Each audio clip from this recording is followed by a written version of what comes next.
Muscarelle in the house.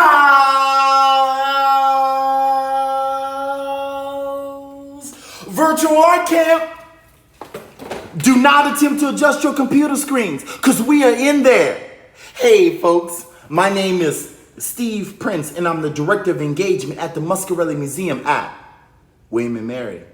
Hey, we have a wonderful show lined up for you today as we continue our exploration in doing perspective drawing. If you thought we got to the end because we covered 1 point, we covered 2 points. Oh, guess what, y'all? There's another point to explore.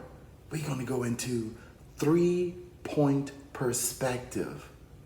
Oh, you didn't know that we're going to go there, but it's okay because we're going to continue our exploration and we're going to make something so beautiful and so magnificent. It's going to make the world continue to spin around and revolve around all that we create.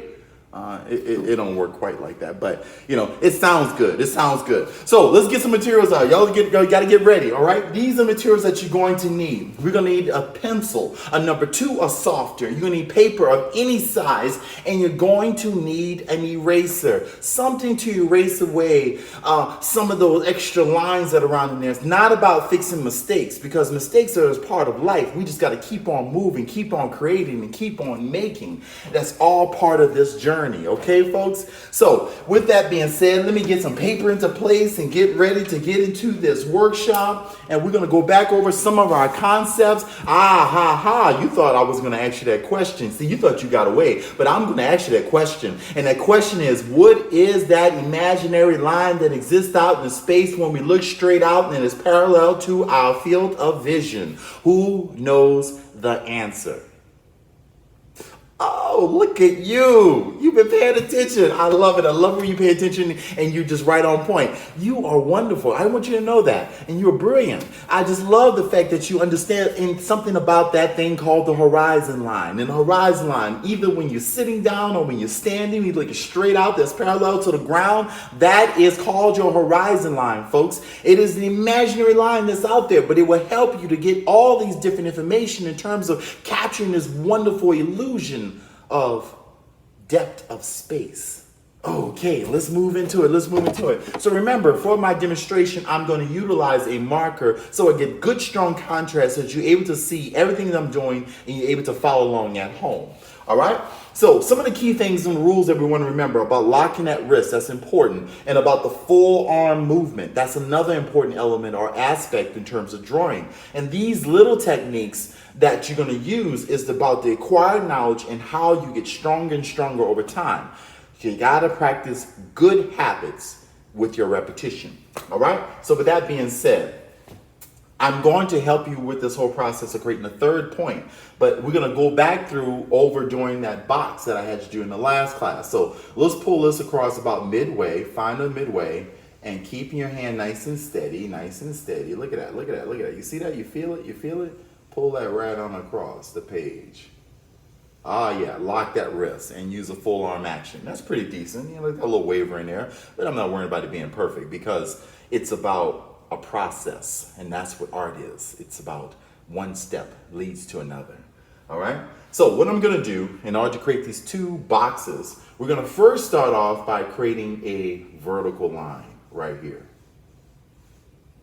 And then we're going to create another vertical line right here.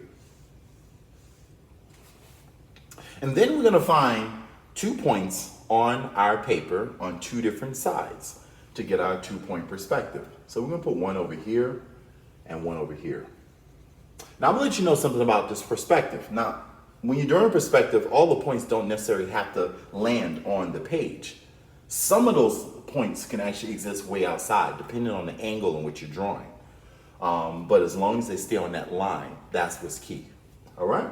So from the apex of this particular vertical line, I'm going to pull down to that point. So I'm trying to keep it nice and light and control it.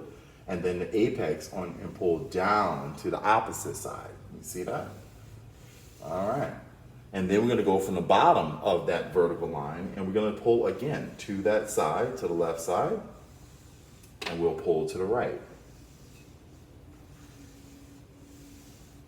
Okay? We have to end the box off somewhere. And so where we're going to end it off, we're going to give it a wavelength in terms of where does this plane end and where does that plane end. So what I'll do is I'm going to create a vertical right here. Remember, that vertical is parallel to this vertical. And then the next vertical, that one and the third one, is parallel to the central one and parallel to the left one. And then in order to finish the box off and get the bottom, remember you want to take this point and you want to go to the left. You want that point and go to the right in order to establish the bottom. So I'm going to take this point and pull it right on over, right in the space. You feel it. So I'm trying to keep my hand nice and light. So sometimes I don't actually make a mark. But it's about sometimes you draw in the air just so that you can get the rhythm and the feeling of where you're going. Okay? And to make our box stand out some more, let's accentuate our lines. Let's make those a little bolder so that this stands out. Yes. See how I got that? And then let's get that last line underneath. And let's get our sides worked out. Get that side worked out. Come up. Come up. And let's work the top out. And let's work the top out. So, you see, I got that box floating in space. Before I go into that third point perspective, I want to go ahead and deal with this bottom box. And so as I get this one, go from the apex, and I'm going to pull over to that other spot. Boom. To that little point. And I'm going to go down to the bottom and pull over to it. And then I'm going to go from the apex and pull to the left. And I'm going to go from the bottom and pull up to the left.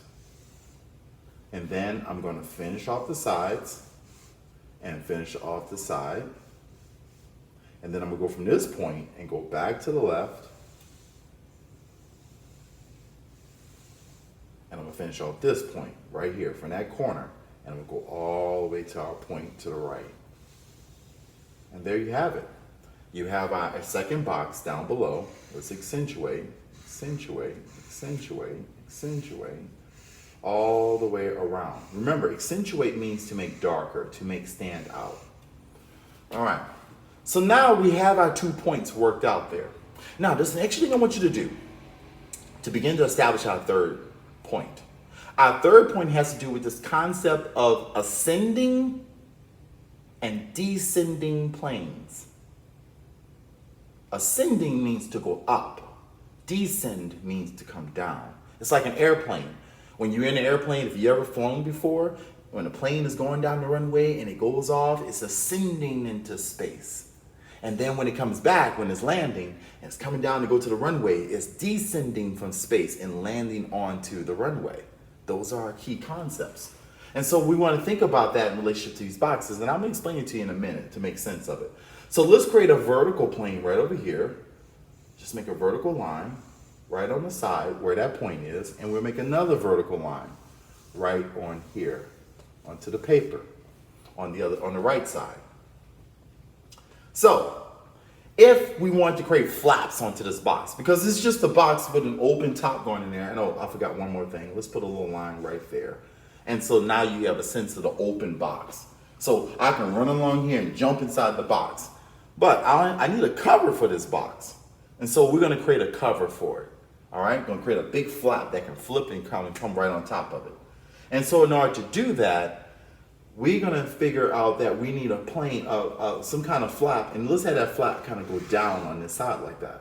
And if it goes down on that side, then what we need to do, we need to come from this point right over here and make a point on that line. See, now it's not on this horizontal line. Now it's existing on this ascending space or descending space. And so what I'll do is I'll take from this point, I'm going to run all the way down. And I'm going to come from this point, and I'm going to run all the way down.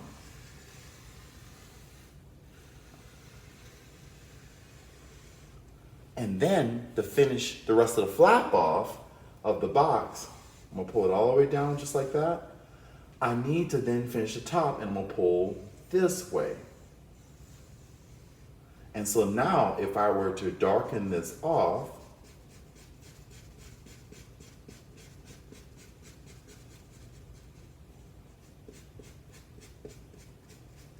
I now have a flap for this box that flap can flip over and cover up the entire box.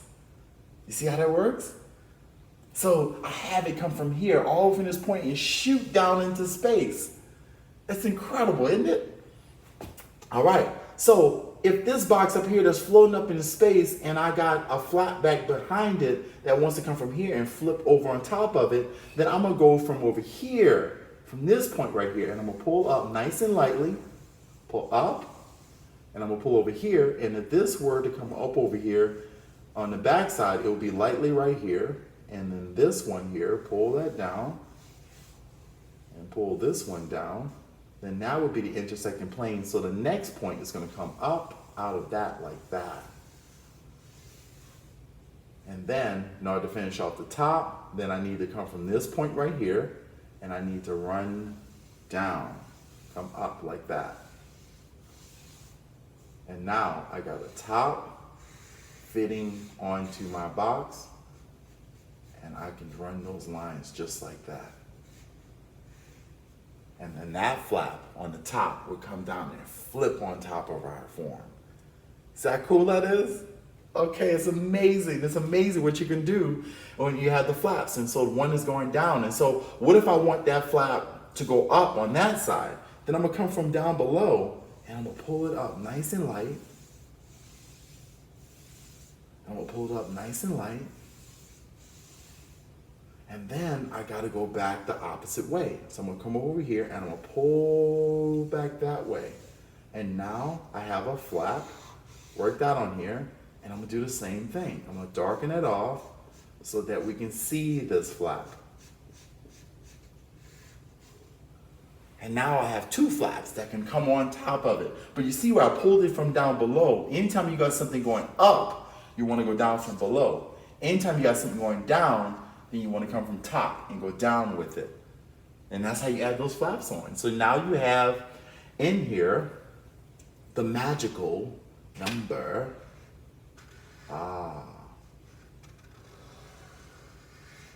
3.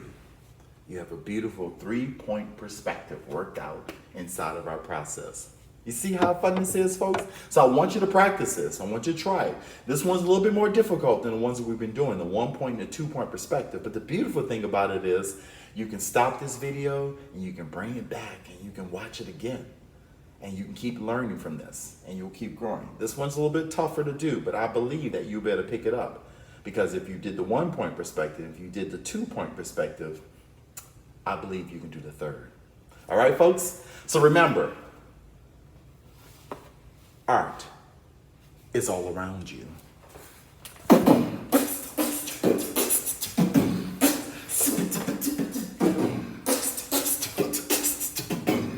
Muscarelle in the house.